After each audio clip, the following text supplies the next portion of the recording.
नमस्कार भाई लोग, तो कैसे हैं आप लोग। आज एक बहुत ही बड़ा सॉन्ग रिलीज हुआ है नीतीश राजा जी का, जो किसी नाम का मोहताज नहीं। हर गली हर घर में उनका गाना बजता है।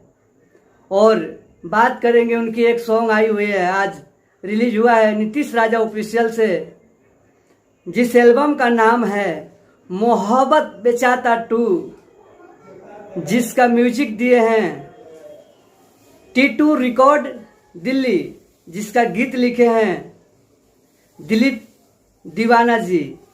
और बहुत ही कमाल का सॉन्ग है भाई लोग, आप लोगों को, आप लोग देखिए, बहुत ही जबरदस्त वाला सॉन्ग है, कमाल का सॉन्ग है। आप लोग सुनिएगा तो हिल जाइएगा, बहुत ही सैड मूड है और बहुत ही जबरदस्त है।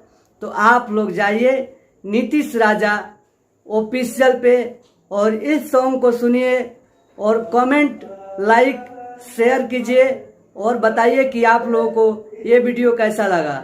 अगर ये जानकारी अच्छा लगे तो मेरे चैनल को सब्सक्राइब कर दीजिएगा और लाइक कर दीजिएगा वीडियो को, और कमेंट करके बताइएगा कि ये जानकारी आप लोगों को कैसा लगा।